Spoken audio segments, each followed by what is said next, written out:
आज हम पढ़ेंगे राजनीतिक दल और दलीय व्यवस्था। राजनीतिक दल अलग है, दलीय व्यवस्था अलग है। राजनीतिक दलों में तो हम दलों के प्रकार वगैरह, दलों के अर्थ के बारे में अध्ययन करेंगे, और दलीय प्रणाली का मतलब है कि उनके सिद्धांतों के बारे में हम अध्ययन करेंगे। तो चलिए शुरू करते हैं।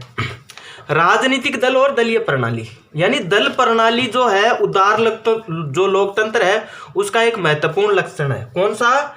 उदार लोकतंत्र। उदार लोकतंत्र का एक महत्वपूर्ण यानी मुख्य लक्षण है। कौन सी प्रणाली? दलीय प्रणाली, ठीक है ना। यानी जिस देश में एक से अधिक दल होते हैं वो आपस में प्रतिस्पर्धा करते हैं। क्या है कि जिस देश में एक से अधिक दल होते हैं और वो क्या करते हैं, आपस में प्रतिस्पर्धा करते हैं, अर्थात वह राजनीतिक शक्ति प्राप्त करने के लिए अपनी भरसक कोशिश करते हैं, ठीक है ना। वो क्या है? दल प्रणाली है। मुनरो ने कहा था, एक व्यक्ति था मुनरो, इन्होंने कहा था कि दलीय शासन प्रणाली का ही दूसरा नाम लोकतंत्रीय शासन प्रणाली है। दलीय शासन प्रणाली का दूसरा नाम लोकतंत्रीय शासन प्रणाली है। कौन सी? लोकतंत्रीय शासन प्रणाली है। शासन प्रणाली है, यानी जहां लोकतंत्र होगा वहां दलीय शासन होगा, और जहां दल होंगे इसका मतलब है वहां पर लोकतंत्रीय शासन व्यवस्था है। लोकतंत्र यानी दलीय शासन व्यवस्था की कुछ विशेषताएं होती हैं। वो विशेषताएं क्या है?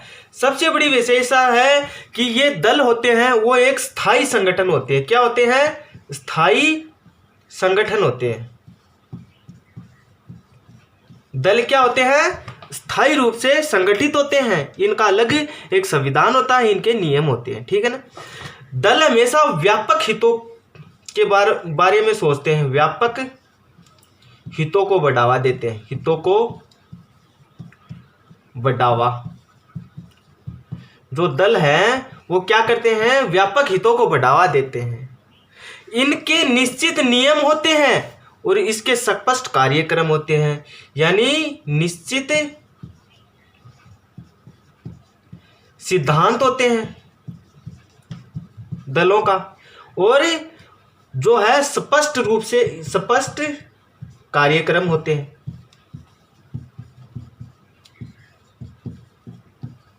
ठीक है। स्थायी संगठन होते हैं, इनके हित वो व्यापक होते हैं, यानी देश के बारे में, संपूर्ण समाज के बारे में ये सोचते हैं, ठीक है। इनका अंतिम जो लक्ष्य है वो क्या है? राजनीतिक सत्ता प्राप्त करना, यानी राजनीतिक शक्ति की प्राप्ति, शक्ति या सत्ता प्राप्त करना, सत्ता प्राप्ति, यानी राजनीतिक सत्ता प्राप्त करना इनका अंतिम लक्ष्य होता है। किसका? राजनीतिक दलों का है वो अंतिम लक्ष्य क्या है? राजनीतिक सत्ता या राजनीतिक शक्ति को प्राप्त करना ही क्या इनका अंतिम लक्ष्य है। दूसरी बात, ये हमेशा शांतिपूर्ण तरीकों का उपयोग करते हैं। क्या करते हैं? शांतिपूर्ण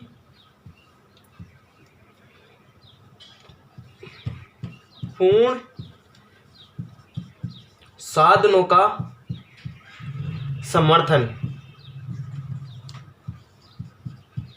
शांतिपूर्ण साधनों का समर्थन करते हैं। अगला है, ये हमेशा ही बहुमत के निर्णय का आदर करते हैं। किसके? बहुमत के निर्णय का आदर करते हैं, निर्णय का आदर। प्लस ये लोकमत का भी आदर करते हैं, लोकमत का आदर। दूसरी अलग बात है कि इनकी सदस्यता है वो अनिवार्य है, यानी अनिवार्य व स्थायी सदस्यता। ये नियम होते हैं राजनीतिक दलों के, ये विशेषताएं होती है। ये होना जरूरी है। यानी ये संगठन अस्थायी रूप से संगठित होते हैं, हमेशा व्यापक हितों के बारे में सोचते हैं, अब केवल अपने दल के बारे में नहीं पूरे देश और समाज के बारे में सोचते हैं। इनके सिद्धांत है वो निश्चित होते हैं और इसके स्पष्ट वो कार्यक्रम होते हैं। राजनीतिक दल का एक ही लक्ष्य होता है, वो है राजनीतिक शक्ति या राजनीतिक सत्ता की प्राप्ति करना। ये हमेशा शांतिपूर्ण साधनों का उपयोग भी करते हैं और बहुमत के निर्णय का आदर करते हैं, लोकमत का आदर करते हैं। स्थायी व अनिवार्य सदस्यता इनके लिए एक महत्वपूर्ण लक्षण है। तो ये तो थे जो दलीय प्रणाली थी, इनके लक्षण क्या थे, दलीय प्रणाली के लक्षण। लेकिन क्या है कि जो दलीय प्रणाली है वो लोकतंत्र में उसकी अलग, यानी संसदीय शासन में इसकी अलग भूमिका होती है और अध्यक्षीय शासन व्यवस्था में इनकी अलग भूमिका होती है। जबकि ज़्यादा भूमिका की दृष्टि से देखा जाए तो संसदीय शासन है, संसदीय शासन में इनकी भूमिका बहुत होती है। दलीय प्रणाली की भूमिका है वो संसदीय शासन प्रणाली में ज़्यादा महत्वपूर्ण होती है। ठीक है ना।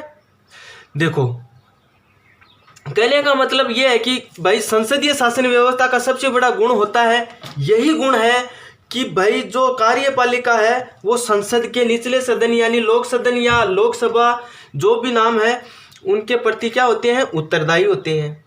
और उनको क्या है कि लोकसभा में या जो भी निचला सदन है उसमें अपना बहुमत है वो स्पष्ट करना पड़ता है। यदि वह बहुमत अपना स्पष्ट नहीं कर पाए तो ऐसी परिस्थिति में वो अपना संपूर्ण जो मंत्रिमंडल है उसको त्यागपत्र देना पड़ता है। और विपक्ष की जो पार्टी है वो अस्थायी रूप से सरकार बनाने के लिए तैयार रहती है। तो ऐसे हालात में अध्यक्षीय शासन प्रणाली के बजाय जो संसदीय शासन प्रणाली है उसमें राजनीतिक दल की जो भूमिका है वो बहुत महत्वपूर्ण होती है। अब देख लेते हैं दलीय प्रणाली के रूप क्या है। दलीय प्रणाली के रूप का मतलब है प्रकार, और प्रकार हमने किस आधार पर बांटेंगे, संख्या के आधार पर। संख्या के आधार पर, संख्या के आधार पर मतलब है कि किस देश में कितने दल हैं, उस आधार पर हम राजनीतिक दलों का वर्गीकरण करेंगे। सबसे पहले एक दलीय शासन, एक दलीय प्रणाली, नाम से ही स्पष्ट है। एक दलीय प्रणाली का मतलब है कि जिस राज्य में संपूर्ण शासन की जो शक्ति है, शासन शक्ति है या शासन प्रणाली है एक ही दल में निहित होती है, उसे क्या कहते हैं, एक दलीय शासन प्रणाली या एक दलीय प्रणाली कहते हैं। या जिस राज्य में संपूर्ण शासन की जो शक्ति है वो एक ही राजनीतिक दल के पास होती है उसे क्या कहते हैं, एक दलीय प्रणाली कहा जाता है। जैसे पूर्व सोवियत संघ, पूर्व सोवियत संघ, सोवियत संघ, वर्तमान में चीन, जनवादी चीन, जनवादी चीन। इन दोनों देशों में कौन सी शासन व्यवस्था थी, यानी कौन सा दल है, साम्यवादी दल। कौन सा, साम्यवादी दल। ठीक है ना। अब देख लेते हैं दल प्रणाली की विशेषता। ठीक है ना, एक दलीय इसकी विशेषता क्या है। तो एक दलीय शासन प्रणाली की विशेषताएं हमें क्या पढ़ना है, एक दलीय शासन प्रणाली की विशेषताएं। विशेषताएं, ठीक है। देखो नंबर 1, भाई इसकी पहली विशेषता यह है, इनका जो संविधान तो होता है वो क्या होता है, लिखित होता है। क्या होता है, इसका संविधान लिखित होता है। ठीक है। एक दलीय शासन व्यवस्था है, उन देशों में संविधान तो वहाँ का लिखित होता, परंतु उनकी व्याख्या करना और संशोधन करना ये किसका काम होता है, सत्तारूढ़ दल का। किसका, सत्तारूढ़ दल। सत्तारूढ़ दल का मतलब है रूलिंग पार्टी। जहां जिस पार्टी की सरकार होती है उसे सत्तारूढ़ दल कहते हैं, और जहां पर सत्तारूढ़ दल होती है वहां के संविधान तो लिखित होते हैं लेकिन उनकी व्याख्या करना, क्या व्याख्या करना, प्लस संशोधन करना, ये दोनों ही काम सत्तारूढ़ दल का होता है। ठीक है ना। नंबर 2, गैर कानूनी सत्ता को मान्यता नहीं दी जा सकती। किसको? गैर कानूनी, जो गैर कानूनी सत्ता होती है उसको मान्यता प्रदान नहीं की जा सकती। ठीक है ना, मान्यता नहीं। नंबर 3 है, सत्तारूढ़ दलों की सार्वजनिक रूप से आलोचना नहीं कर सकते। क्या नहीं कर सकते? जो सत्तारूढ़ दल है ना, जो सत्ता में है, सत्तारूढ़ दलों की सार्वजनिक रूप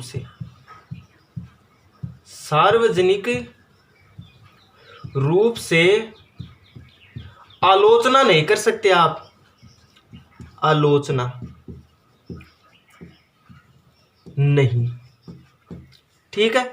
इसके अलावा देश की जो 4 नंबर है, देश की जो सामाजिक, आर्थिक, राजनीतिक, जो सामाजिक, आर्थिक और राजनीतिक गतिविधियां हैं उन पर उसी जो सत्तारूढ़ दल है उन्हीं का प्रभुत्व होता है। तो ये एक दलीय जो प्रणाली है इनकी विशेषताएं थी, यानी इसमें क्या क्या गुण और अवगुण होते हैं। इसके बाद हम देखते हैं एक दल प्रधान प्रणाली। कौन सी? एक दल प्रधान प्रणाली। एक दल प्रधान प्रणाली। ओ कहीं है गुरुजी, बताशिया बेटा। देखो, एक दल प्रधान वाली व्यवस्था वह व्यवस्था होती है, दल तो बहुत सारे होते हैं उस देश में, यानी उस देश में राजनीतिक दल तो बहुत सारे होते हैं, लेकिन उन दलों के ऊपर एक ही दल छा जाता है, छाते की तरह छा जाता है, यानी सारे दल हैं वो छिप जाते हैं उस दल के आगे। उसे क्या कहते हैं? एक दल प्रधान प्रणाली, दलीय व्यवस्था कहते हैं। जैसे भारत में 1967 से पहले 67 तक किसका राज था? कांग्रेस था, उसकी प्रधानता थी देश में। तथा इसके अलावा एक देश हो रहा था मेक्सिको में भी यही एक दल प्रधान व्यवस्था वाली व्यवस्था काफी दिनों तक चलती रही।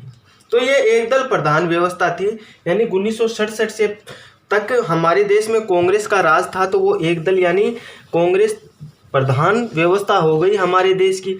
अब हम देखते हैं दो दलीय व्यवस्था। दो दलीय व्यवस्था, ध्यान रखना, अगर इनके वर्गीकरण से क्वेश्चन आता है तो ज़्यादा से ज़्यादा चांस है वो दो दल से ही आएगा। ठीक है ना। देखो, जिस देश में दो ही राजनीतिक दल होते हैं, अर्थात दल तो बहुत सारे होते हैं परंतु प्रधानता दो ही दलों की होती है, यानी जिस देश में दो ही दलों की प्रधानता होती है, हालांकि दल बहुत सारे होते हैं लेकिन दो ही दलों की प्रधानता होती है, उसे क्या कहते हैं? दो दलीय व्यवस्था कहते हैं। जैसे ब्रिटेन, कहां पर?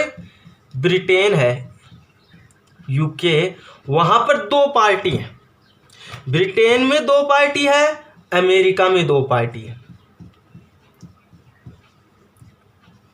अमेरिका में दो ही पार्टी है और ब्रिटेन में एक तो है लेबर पार्टी, लेबर का मतलब मजदूर। दूसरी है कंजर्वेटिव पार्टी।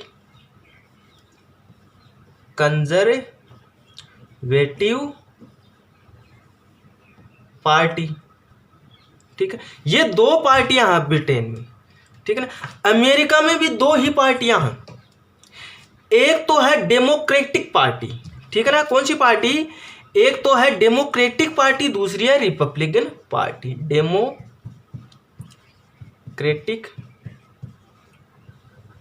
पार्टी, दूसरी है रिपब्लिकन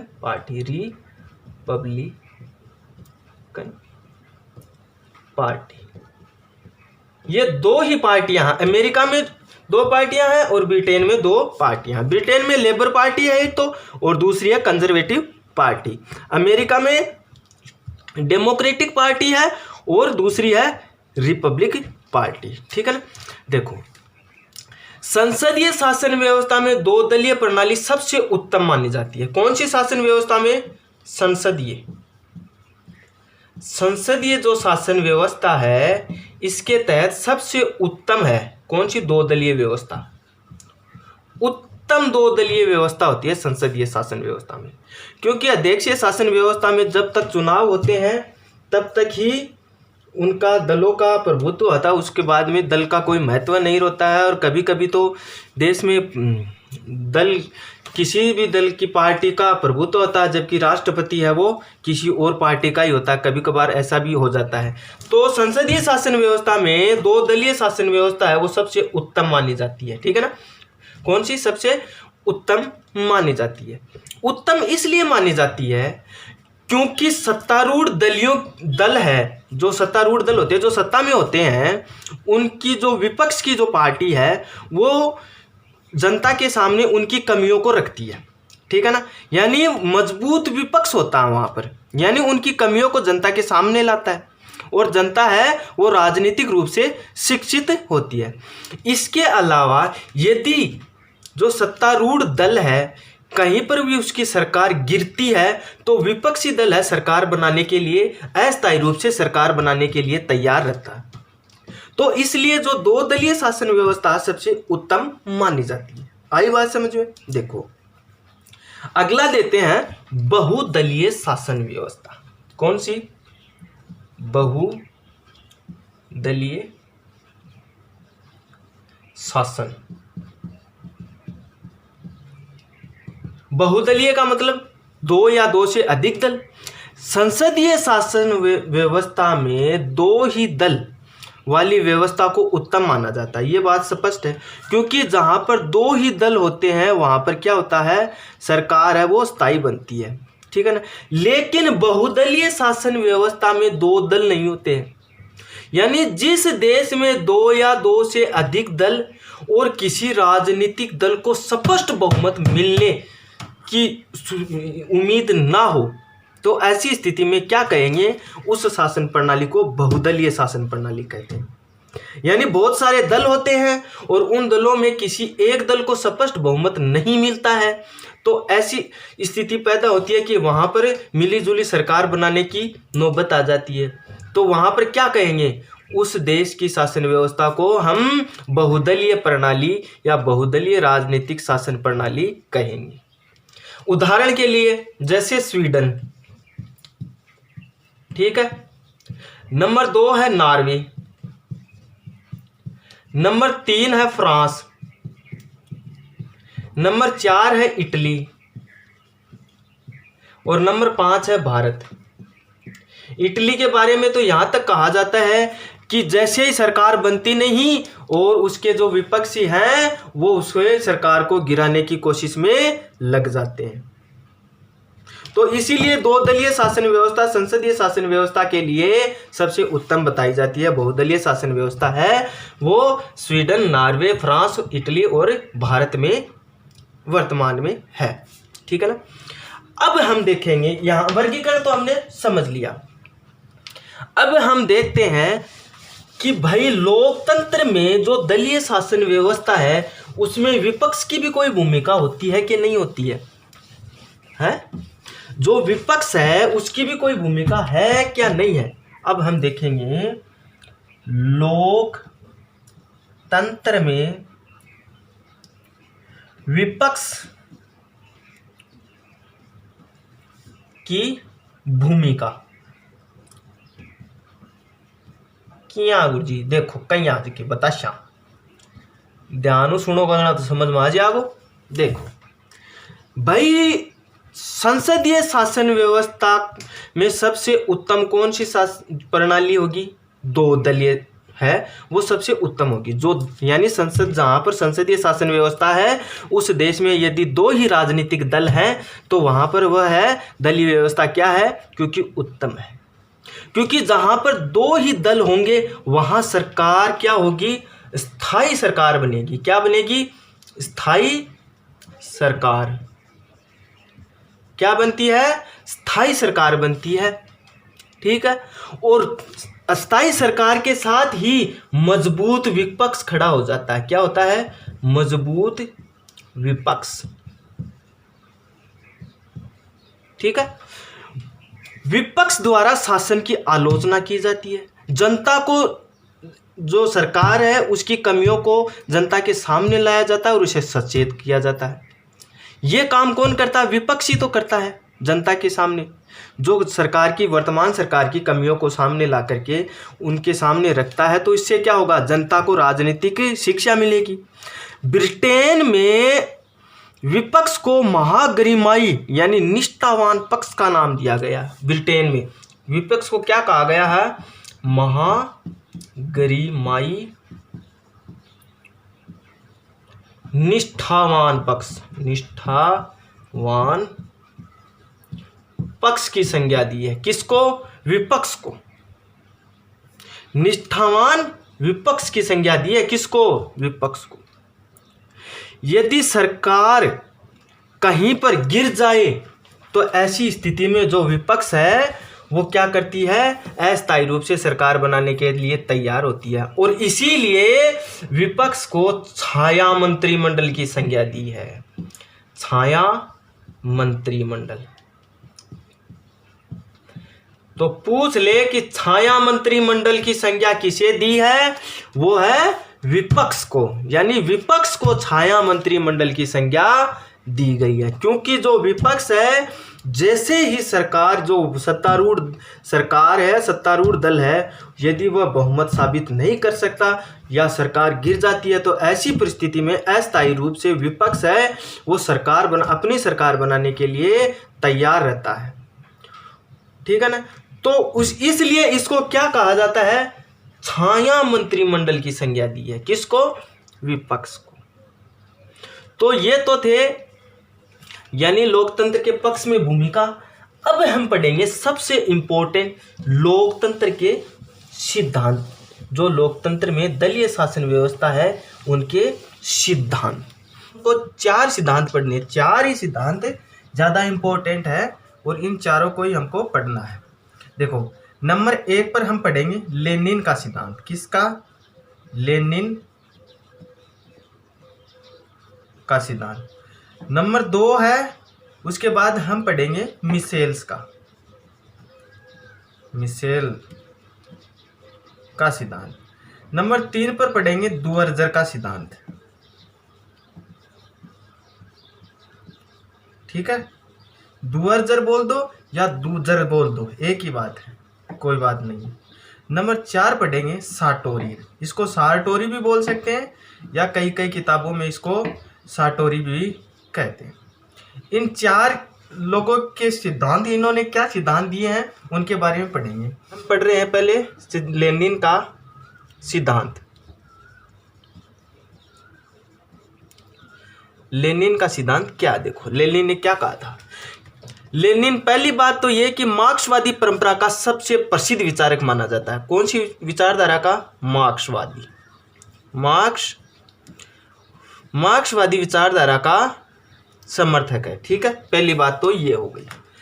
फिर लेनिन ने लिखा कि पूंजीवादी समाज में परस्पर प्रतियोगिता करने वाले दल इसलिए पनपते हैं कि वे सर्वहारा वर्ग प्लस बुजुर्वा इन परस्पर विरोधी वर्गों के परस्पर विरोधी हितों का प्रतिनिधित्व करते हैं। एक बार फिर सुनो कि लेनिन ने लिखा कि पूंजीवादी समाज, कौन सा समाज, पूंजीवादी समाज, पूंजीवादी समाज में परस्पर प्रतियोगिता करने वाले दल, कौन से, प्रतियोगिता करने वाले दल, प्रतियोगिता करने वाले दल, यानी पूंजीवादी समाज में परस्पर प्रतियोगिता करने वाले दल इसलिए पनपते हैं कि वह सर्वहारा व बुजुर्वा, कौन कौन से, सर्वहारा व बुजुर्वा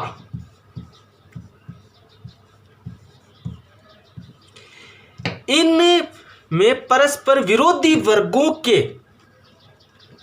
विरोधी हितों का प्रतिनिधित्व होता है। परस्पर विरोधी वर्गों के परस्पर विरोधी हितों का वर्गीकरण या प्रतिनिधित्व होता है।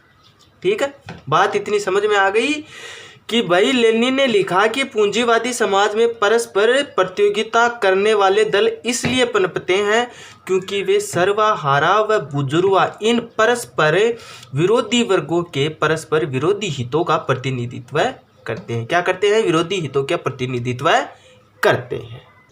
ठीक है, आगे देखें। तथा समाजवादी, एक बार फिर सुनो, तथा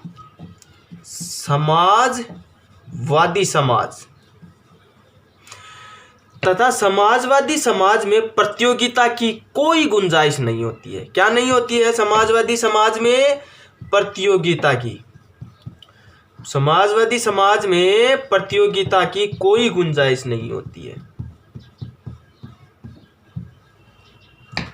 ठीक है, क्योंकि सर्वहारा वर्ग है वो होना जरूरी है। कौन सा? सर्वहारा वर्ग होना जरूरी है। लेनिन ने अपनी पुस्तक, लेनिन की पुस्तक का नाम क्या है?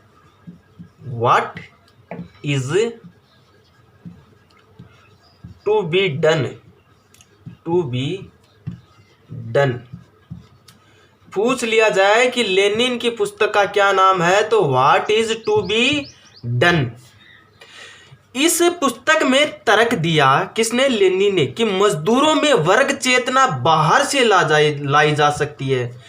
लेनिन ने तर्क दिया इस पुस्तक में कि मजदूर वर्ग होते हैं उनमें चेतना बाहर से लाई जा सकती है, उनमें चेतना होती नहीं है।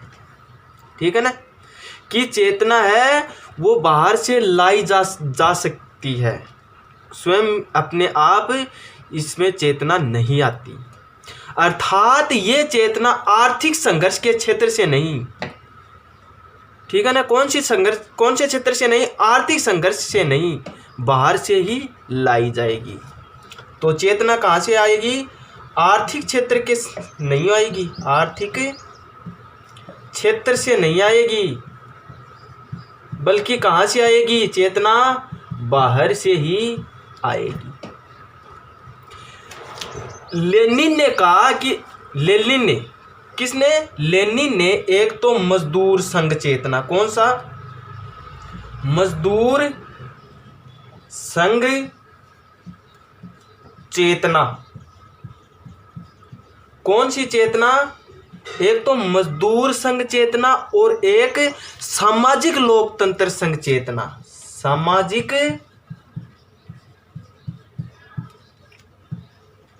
लोकतंत्र संघ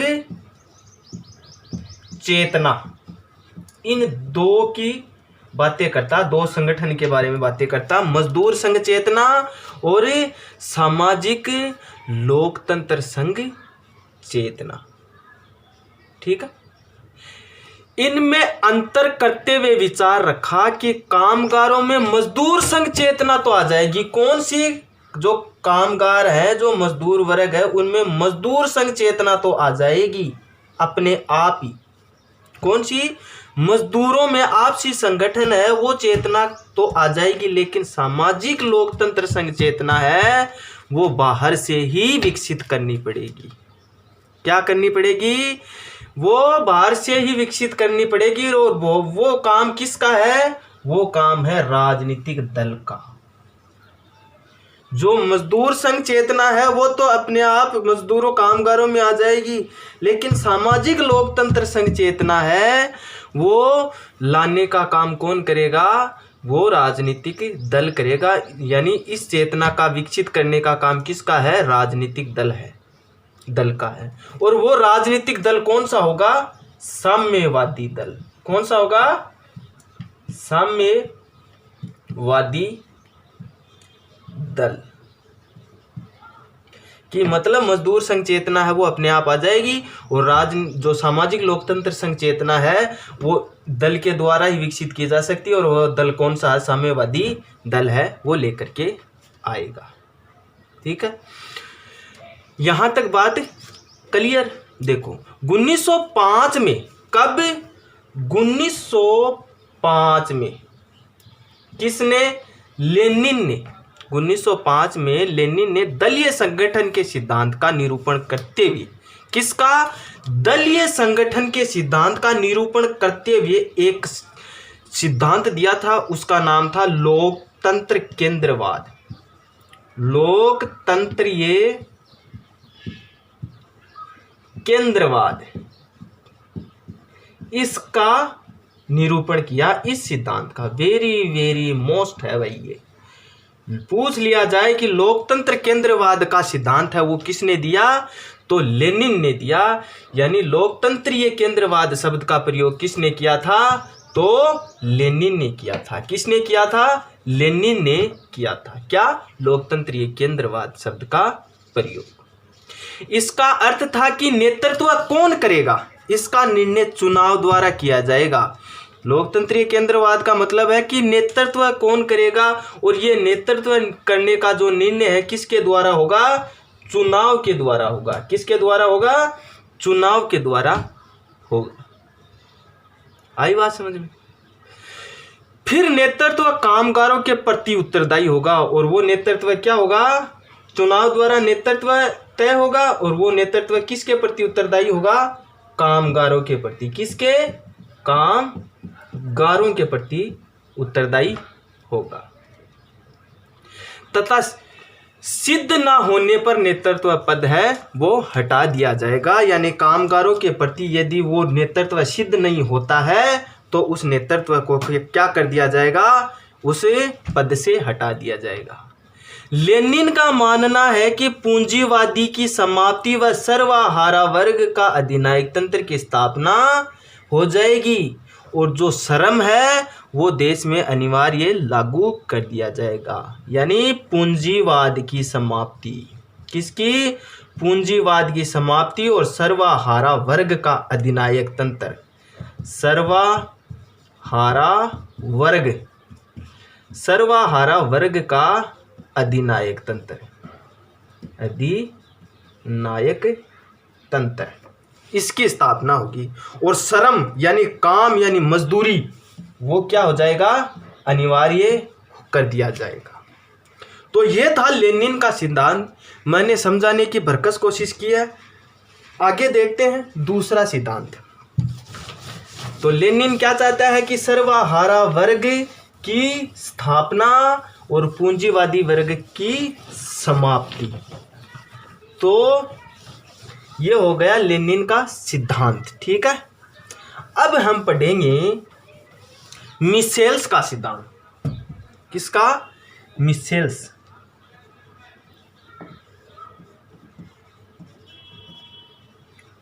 मिशेल्स किसका सिद्धांत पढ़ेंगे? मिशेल्स का। ठीक है, मिशेल्स जो है जर्मनी का एक समाज वैज्ञानिक था। क्या था? जर्मनी का। कहाँ का था? जर्मनी का समाज वैज्ञानिक। समाज वैज्ञानिक कौन? मिशेल्स।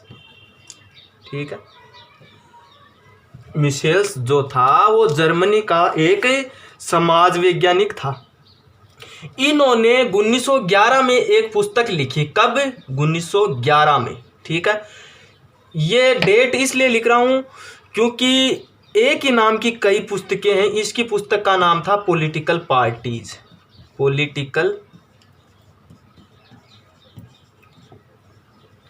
पार्टीज 1911। तो पूछ लिया जाए कि मिशेल्स कहाँ का था? जर्मनी का। कौन से पद पर? समाज वैज्ञानिक। उनकी पुस्तक का क्या नाम था? Political parties. वो पॉलिटिकल पार्टीज कब प्रकाशित हुई? 1911 को। इन्होंने अपनी पुस्तक में बताया कि राजनीतिक दलों का जो चरित्र है अपने समय के ऐतिहासिक अवस्था से निर्धारित होता है। राजनीतिक दलों का क्या चरित्र? राजनीतिक दलों का जो चरित्र है वह अपने समय के ऐतिहासिक अवस्था से निर्धारित होता है। कौन सी अवस्था से? ऐतिहासिक। ऐतिहासिक अवस्था से निर्धारित होता है। मिशेल्स ने लोकतंत्र के प्रचलित दलों पर ध्यान केंद्रित किया था। किससे? लोकतंत्र के। लोकतंत्र में जो दल प्रचलित हैं उन पर ज्यादा ध्यान दिया किसने? मिशेल्स ने। ठीक है। और कहा कि जिस दल में राजनीतिक निर्णय लेने की शक्ति छोटे व गुटतंत्र में आ जाती है तो उससे खतरा बना रहता है। यानी जो राजनीतिक निर्णय है, जो छोटे छोटे दल होते हैं ना, वो निर्णय लेने की शक्ति यदि छोटे दलों में आ जाती है तो या गुटतंत्र में आ जाती है तो उससे क्या होता है? खतरा उत्पन्न हो जाता है। क्या हो जाता है? खतरा उत्पन्न हो जाता है। ठीक है। खतरा रहता है कि जनपुंज में लोकतंत्र की लहर पैदा होगी, तब वह उस गुटतंत्र को बहा ले जाएगी। क्या? जनपुंज में। जनपुंज में क्या होगी? जनपुंज में लोकतंत्र की लहर पैदा होगी। क्या होगी? लोकतंत्र की लहर। लोकतंत्र की लहर पैदा होगी और वह उस गुटतंत्र को बहा ले जाएगी। तो ये थी। आगे देख। तो इसी आधार पर मिशेल्स ने एक सिद्धांत दिया, एक नियम जिसको बोलते हैं, सबसे फेमस है। यदि आपने सुना, और मुझे पता है नेट जेआरएफ की आप तैयारी कर रहे हो, फर्स्ट ग्रेड की तैयारी कर रहे हो, तो ये नाम जरूर सुना होगा। गुटतंत्र का लोह नियम। गुटतंत्र का लोह नियम। लोह नियम मिशेल्स ने दिया था भाई। इसको माइकल्स भी बोल सकते हैं। तो गुटतंत्र का लोह नियम माइकल्स बोल दो या मिशेल्स बोल दो, इन्होंने इसका निरूपण करते हुए यह विचार रखा कि किसी भी राजनीतिक दल के सारे निर्णय, एक बार फिर सुनो, कि गुटतंत्र के लोह नियम का निरूपण करते हुए यह विचार रखा कि किसी भी राजनीतिक दल के सारे निर्णय करने की शक्ति अंततः एक गुटतंत्र के हाथों में आ जाती है। किस में आ जाती है? एक गुटतंत्र के हाथों में आ जाती है। गुटतंत्र किसके हाथ में आ जाती है? एक गुटतंत्र के हाथों में आ जाती है। ठीक है। परंतु आधुनिक राजनीतिक दल अपने गुटतंत्रीय चरित्र को छुपा करके अपने आप को लोकतंत्रीय और छद्म वेश प्रस्तुत करते हैं। क्या करते हैं? छद्म वेश में प्रस्तुत करते हैं। तो ये हो गया मिशेल्स या माइकल्स का सिद्धांत। अब हम पढ़ेंगे दुअजर का सिद्धांत। किसका? दुअजर का।